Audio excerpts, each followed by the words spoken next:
오늘 하나님께서 우리에게 주시는 말씀은 고린도 후서 6장 1절부터 2절의 말씀입니다. 고린도 후서 6장 1절부터 2절의 말씀을 우리 다 함께 큰 목소리로 봉독하도록 하겠습니다. 함께 봉독합니다. 우리가 하나님과 함께 일하는 자로서 너희를 권하노니 하나님의 은혜를 헛되이 받지 말라. 이르시되 내가 은혜 베풀 때에 너에게 듣고 구원의 날에 너를 도왔다 하셨으니 보라 지금은 은혜 받을 만한 때요 보라 지금은 구원의 날이로다. 아멘. 오늘 말씀의 제목은 이때라입니다. 따라 하시겠습니다. 이때라. 어떤 사람이 길을 가다가 우연히 독수리 알을 줍게 됩니다. 그래서 자신이 가지고 있는 뒷마당에 병아리 부화장에 독수리 알을 갖다 놓습니다.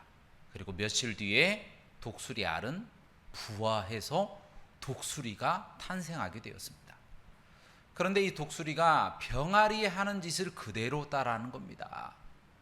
이 땅을 헤집고 또 땅을 긁고 그래서 곤충과 벌레들을 잡아먹는 거예요. 그렇게 다른 병아리처럼 똑같이 행동하더니 나중에 성체가 되어서는 날개도 쭉 펼쳐지고 기니까 훨훨 날아가지고 한 2m 정도, 닭이 날 수 있는 2m 정도까지는 충분히 날았습니다. 그러나 자기가 독수리인지는 잘 몰랐다라는 거예요.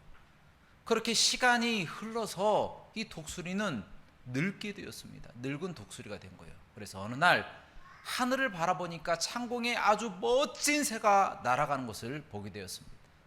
그래서 혼잣말로 저렇게 멋진 새가 있네. 저게 도대체 무슨 새야? 라고 혼잣말로 했더니 그 옆에 있는 친구가 하는 이야기가 저게 바로 독수리야. 저게 바로 모든 새의 왕이지 라고 이야기했다라는 거예요. 그러자 이 늙은 독수리가 또 아주 부러운 듯이 이야기하기를 나도 저 새처럼 날아봤으면 좋겠네 라고 이야기했다라는 겁니다.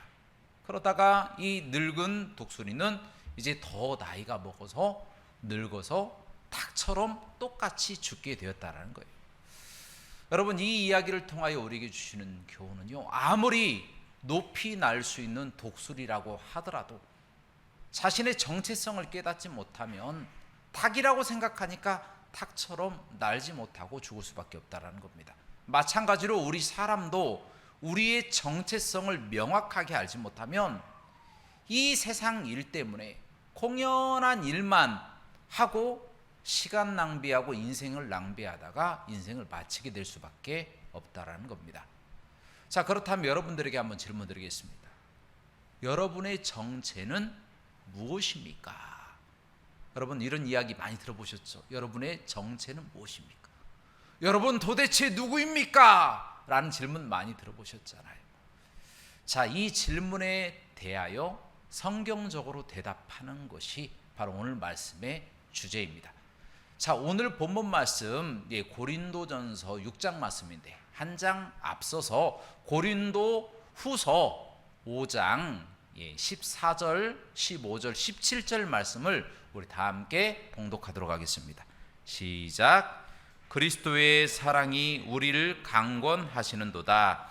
우리가 생각하건대 한 사람이 모든 사람을 대신하여 죽었은즉 모든 사람이 죽은 것이라. 그가 모든 사람을 대신하여 죽으심은 살아있는 자들로 하여금 다시는 그들 자신을 위하여 살지 않고 오직 그들을 대신하여 죽었다가 다시 살아나신 이를 위하여 살게 하려 함이라.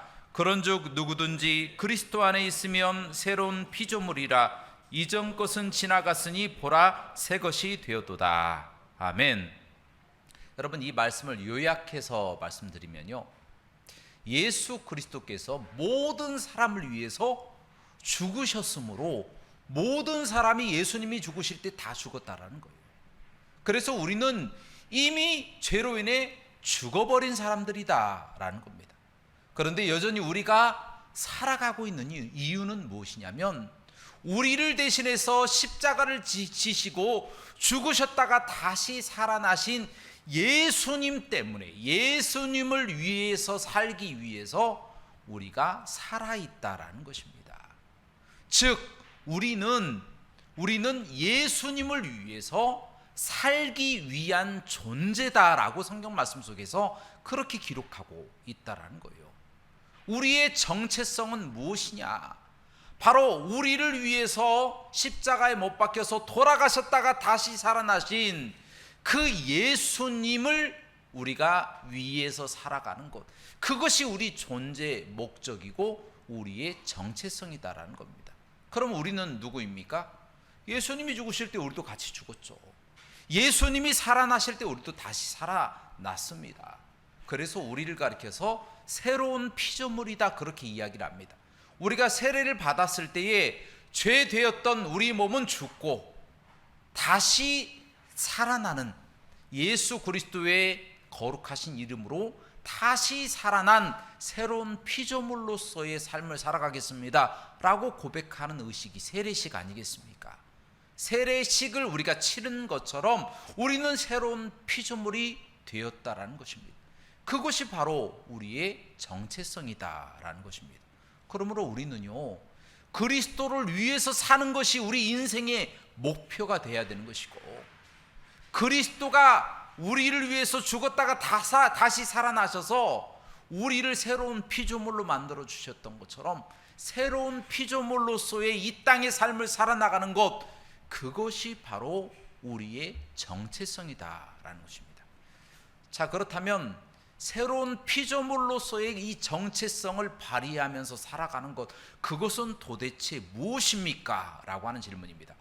구체적으로 어떻게 살아가는 것이 예수님이 우리에게 말씀하신 새로운 피조물로서의 삶일까요? 자, 그 부분에 대해서 고린도 후서 5장 18절부터 19절의 말씀에 기록되어 있습니다. 우리 다 함께 봉독하도록 하겠습니다. 시작.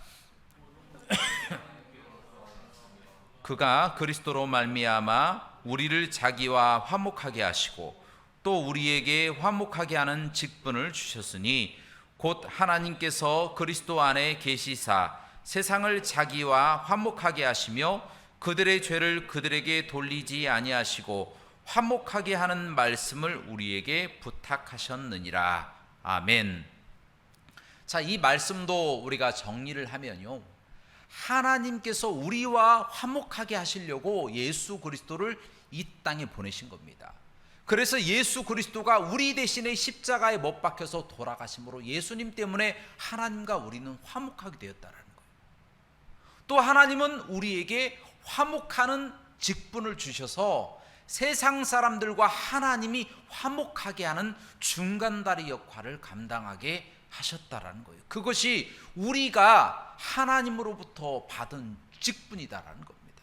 화목하게 하는 직분, 하나님과 세상 사람들을 연결시켜 주는 그 직분, 그것을 받아서 이 땅에서 거룩한 새로운 피조물의 삶을 살아나가는 것, 그것이 바로 하나님의 뜻이다라는 겁니다. 우리가 살아있는 것조차 하나님이 우리를 이 땅에서 사용하시기 위해서 우리가 살아있는 것이고, 우리가 이 땅에서 살아가는 것조차도 하나님을 위해서 살아가게 되어진다는 겁니다. 그래서 솔리 데오 글로리아, 오직 하나님께 영광, 너희는 먹든지 마시든지 무엇을 하든지 다 하나님의 영광을 위하여 하라. 그렇게 해서 우리는 하나님의 영광을 위해서 존재하는 존재이고, 하나님이 우리에게 맡겨주신 귀한 사명, 화목하는 직분, 바로 세상 사람들, 믿지 않는 사람들도 예수 그리스도를 만나 멸망의 자리가 아니라 예수 그리스도를 믿어 구원의 자리, 천국의 자리, 영생의 자리로 다시 오는 것, 그것이 바로 우리 화목하게 하는 직분을 받은 사람들의 사명이다라는 거예요. 이것이 바로 새로운 피조물로서의 삶을 살아가는 것이다 라는 겁니다. 그래서 우리 성도들은 이런 새로운 피조물의 삶을 살아나가야 되는데, 바로 이 성도가 이 새로운 피조물로서의 삶, 다시 말하면 복음을 선포하고 그리스도를 알리고 하나님과 세상 사람들을 연결시키는 이 삶을 살아가지 못했을 때, 본분을 망각했을 때 성도는 타락하기 시작한다는 거예요. 여러분, 예수님을 잘 믿는다고 하는 정평이 나 있는 정치인들이 꼭 선거철만 되면 절에 가서 합장을 합니다. 합장. 어떤 장로님은 법명도 받았더라고요. 법명. 투표에 되려고, 선거에서 이기려고. 잘못된 일이죠. 또 어떤 기자는 거짓인 줄 알면서도 그런 글을 씁니다. 잘못된 거짓말로 글을 쓰는 크리스찬 기자들도 있다라는 거예요. 그리고 동성애 찬성법, 차별금지법과 같은 잘못된 악법을 통과시키는데 자기도 한 표를 던집니다. 왜요? 선거에서 이기기 위해서. 그리고 판사는 올바른 판결을 해야 되는데 뇌물을 받고 판결을 굽게 하는 겁니다. 이와 같은 일들이 우리가 살아가는 세대에 벌어지고 있다는 겁니다. 그럼 어떻게 됩니까? 그리스도인으로서의 그 새로운 피조물로서의 삶을 제대로 못 살아가는 거거든요. 그러면 그 삶이 타락으로 갈 수밖에 없다라는 겁니다. 자꾸만 이상한 쪽으로 빠지게 되는 거예요. 그래서 주를 위해서 사는 것이 아니라 내가 잘 되고 내가 성공하는 것이 주를 위해서 사는 것이라고 착각하고 살아갑니다. 그래서 나만을 위해서 주를 이용하는 일들이 비일비재하게 벌어지고 있다는 겁니다. 아니, 우리는요, 본 목적이 예수 그리스도를 위해서 살아가는 거예요. 이 땅에서 사는 우리의 삶의 목적은 하나님의 영광을 위해서 살아가는 거예요.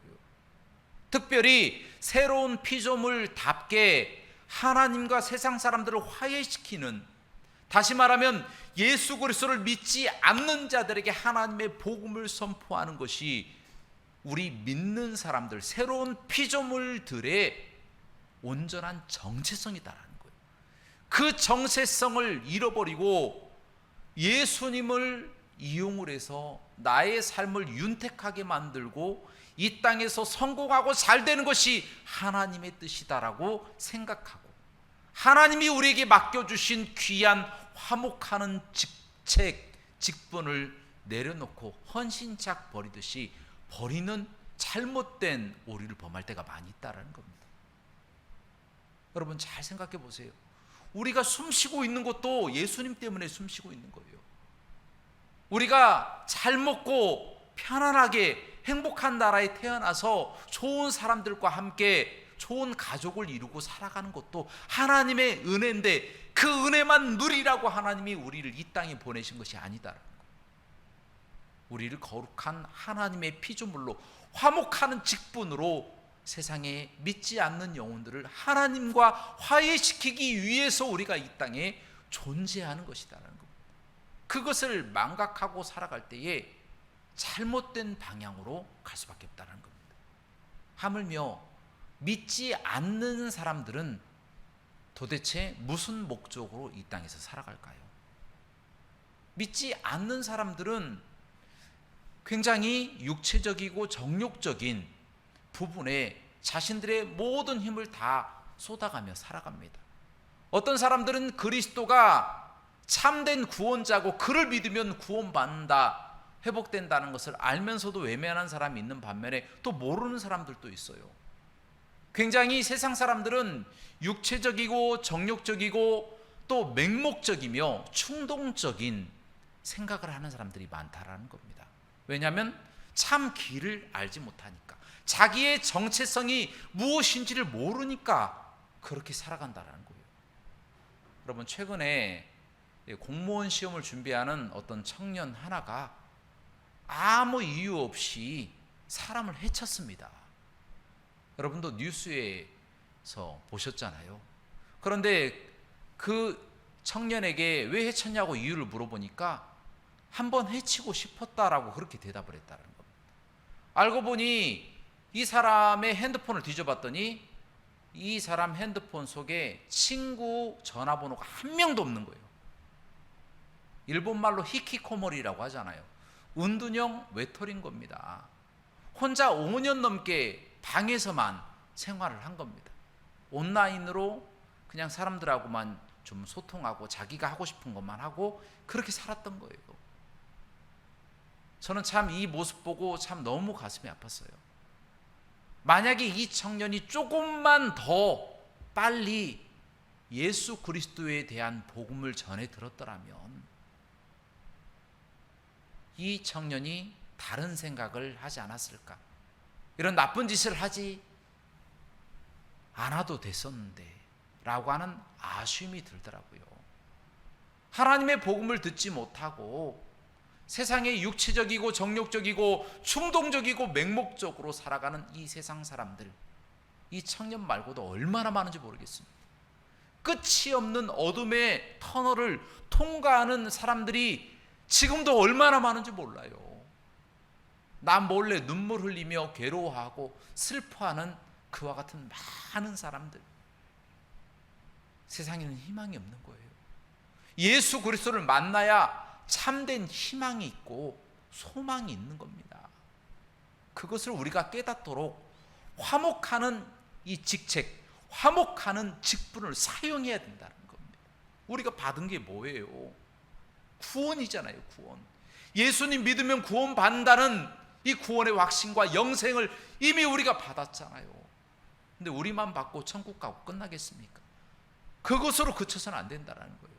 우리가 속히 일어나서 세상에 빠져서 어둠의 긴 터널, 끝이 없는 터널을 통과하는 그 사람들에게 새로운 피조물의 그 모습을 보여주고 그리스도를 선포하여 그들도 복음을 믿고 그 어둠의 터널에서 벗어나도록 해주는 것, 하나님과 연결시켜주는 것, 그것이 바로 우리의 참된 사명이다, 우리의 정체다 라고 하는 것을 꼭 기억하시기를 주님의 이름으로 축원합니다. 그런데 문제가 하나 있어요. 문제가 무엇이냐면 기회가 별로 없어요. 하나님의 복음을 선포할 기회, 때라고 이야기할 수도 있죠. 제가 최근에 어떤 대기업에서 어떤 회원 가입을 하고 로그인을 하고 나면 다운로드를 통하여 햄버거하고 커피, 뭐 도너츠, 뭐 이런 것들을 공짜로 주는 그런 행사를 하더라고요. 그래서 얼른 제가 로그인하고 회원 가입하고 그래서 다운로드를 딱 받았어요. 쿠폰을 진짜 받아지더라고요. 이야, 정말 놀랍네 하고 바로 했어야 됐는데 조금 후에 제 아내 이제 핸드폰 가져오라고 해가지고 제가 그걸로 또 회원 가입을 해가지고 쿠폰을 다운받으려고 막 노력을 했는데 아니 안 되는 거예요. 회원 가입까지 하고 로그인까지 했는데 다운로드가 안 되는 겁니다. 쿠폰이 아무리 눌러도 안 되는 거예요. 10분 넘게 눌렀는데 알고 봤더니 사람들이 엄청나게 몰려가지고 이게 거의 트래픽이 굉장히 높아진 거예요. 그래서 사람들이 너무 많이 몰려서 다운로드가 안 됐었는데 10분 동안 계속 버튼을 눌러서 겨우겨우 그 쿠폰을 다운받아서 맛있게 먹었습니다. 여러분, 이처럼 기회가 중요하고 때가 중요한 겁니다. 이 기회, 이 때, 이 부분을 순간이라고 그렇게 이야기하잖아요. 눈 깜빡할 사이. 별안간 또 그렇게 이야기를 합니다. 또 정광석화라고도 이야기를 하기도 하는데, 정광석화는 뭐냐면 이 번개불이 탁 번쩍이는 거, 부싯돌로 딱 쳤을 때 불꽃이 탁 튀기는 거, 그 순간을 가리켜서 정광석화다 그렇게 이야기를 합니다. 그렇게 짧은 순간, 그런데 놀랍게 하나님은 바로 그 순간에도 역사하신다라는 겁니다. 여러분, 욥기 7장 18절 말씀에 무엇이라고 기록되어 있습니까? 다 함께 봉독하도록 하겠습니다. 시작. 아침마다 권징하시며 순간마다 단련하시나이까. 아멘. 아침마다 권징하시고 순간마다 단련하신다. 개역 한글판에 보면 분초마다 단련하신다 그렇게 나와 있습니다. 순간, 분초, 찰나, 정광석화, 벼랑간 다양한 이야기를 하지만 다 시간과 때에 관한 그런 이야기예요. 하나님은 그 짧은 순간에도 하나님의 사람들을 변화시킬 수가 있다는 겁니다. 그래서 그 짧은 순간에도 우리 또한 잠시도 쉬지 않고 그들에게 복음을 선포하는 것이 필요하다라는 겁니다. 여러분, 그 짧은 순간이라도 우리가 복음을 선포해야 되는 이유가 있어요. 그 순간에도 많은 사람들이 이 땅에서 하직하는 경우가 많이 있기 때문이다라는 거예요. 지난주 금요일에 여러분도 잘 아시다시피 인도에서 기차 사고가 있었잖아요. 288명이 한순간에 눈 깜빡할 사이에 세상을 하직하고 사망하고 말았다라는 겁니다. 이게 얼마나 안타깝습니까? 여러분, 그리고 여러분도 아시다시피 21세기에 전쟁이 있을 거라고 여러분 상상이나 해봤습니까? 그런데 러시아 우크라이나 전쟁이 지금 벌어졌잖아요. 최소한 여기에 전사자만 공식적으로 7만 명이 넘는다고 합니다. 비공식적으로는 30만 명이 넘는다 그렇게 이야기를 하고 있는데 얼마나 많은 사람들이 전쟁 때문에 죽어가는지 몰라요. 눈 깜빡할 사이에 몇 명이 그냥 죽어버리는 겁니다. 그리고 여러분도 아시다시피 코로나19 때문에 전 세계적으로 얼마나 죽었습니까? 600만 명이 죽었다라는 거예요. 600만 명 이상 계속 지금 사망자가 늘어나고 있다라는 거예요. 우리나라에도 이태원 압사 사고 때문에 159명이 사망했어요. 그런 일이 있을 것이라고 여러분 상상을 해봤습니까? 그런데 우리가 잠깐 눈을 감은 그 사이에 벌써 사망하는 사람들이 그렇게 많아지고 있다는 겁니다. 이처럼 전쟁이나 어떤 범죄 이런 사건을 제외하고 지진이나 홍수 같은 천재지변이나 또 교통사고나 질병과 같은 불의의 사고로 사망하는 사람들이 지금도 눈 깜빡할 사이에 얼마나 많은지 모른다는 겁니다. 여러분, 이 순간 우리가 잠깐 망설이는 이 순간에도 지금도 많은 사람들이 예수 그리스도를 한 번도 믿지 못하고 들어보지 못하고 지옥 가는 사람들이 많다라는 거예요. 여러분, 얼마나 안타까운 일입니까? 우리가 그들을 기억해야 된다는 거예요. 우리가 우리를 위해서만 살 것이 아니라 우리가 사는 이유가 주 때문이다 라고 하는 것을 우리가 기억하고 살아야 된다는 거예요. 우리가 새로운 피조물이라고 선포받은 바로 그 순간부터 우리의 삶은 우리의 성공과 우리의 잘됨과 우리의 편안함을 위해서 사는 것이 아니라 하나님의 영광을 위해서 먹든지 마시든지 무엇을 하든지 다 하나님의 영광을 위해서 사는 삶으로 바뀌었다라는 것입니다. 그래서 디모데후서 4장 2절 말씀에 무엇이라고 기록하고 있습니까? 말씀을 선포하라. 때를 얻든지 못 얻든지 하나님의 말씀을 선포하라. 왜냐하면 눈 깜빡할 사이에 더 이상 기회가 없을 수도 있기 때문이다라는 겁니다. 여러분, 기회가 있을 때 망설이지 말고 하나님의 복음을 선포하시기를 주님의 이름으로 축원합니다. 우리 마지막으로 오늘 본문 말씀 고린도 후서 6장 1절부터 2절까지의 말씀을 다 함께 봉독하고 말씀을 마치고자 합니다. 함께 봉독하시겠습니다. 시작. 우리가 하나님과 함께 일하는 자로서 너희를 권하노니 하나님의 은혜를 헛되이 받지 말라. 이르시되 내가 은혜 베풀 때에 너에게 듣고 구원의 날에 너를 도왔다 하셨으니 보라 지금은 은혜 받을 만한 때요 보라 지금은 구원의 날이로다. 아멘. 이처럼 자유로울 때 복음을 선포하고 복음을 선포할 수 있을 때 하나님의 복음을 망설이지 말고 선포함으로써 하나님과 세상 사람들을 연결시켜주는 화목의 직분을 잘 감당하면서 살아가시기를 주님의 이름으로 축원합니다. 함께 기도하시겠습니다. 은혜가 풍성하시고 자비로우신 하나님 아버지, 저희에게 화목의 사자이신 우리 예수 그리스도를 보내주시고 우리와 하나님을 화목하게 하시며 또한 우리를 화목의 사저로 보내주셔서 세상 사람들을 하나님과 화목시키도록 만들어주심을 감사드립니다. 이 사실을 우리가 잊지 아니하고 이 땅에 살아나가는 모든 삶은 하나님의 영광을 위한 삶이고, 우리가 이 땅에 살아가는 이유는 새로운 피조물로서의 삶을 살아가고자 한다는 것을 잊지 않도록 인도하여 주시옵소서. 그래야 지금도 하나님 여러 가지 이유로 어둠의 끝이 없는 터널을 가고 있는 자들에게 하나님의 큰 위로가 되고, 하나님의 또 예수 그리스도를 믿고 구원받는 하나님의 역사가 나타나는 귀한 우리 새로운 피조물로서의 삶을 살아가는 우리의 삶이 될 수 있도록 인도하여 주옵소서. 예수 그리스도 이름으로 감사하며 기도합나이다. 아멘.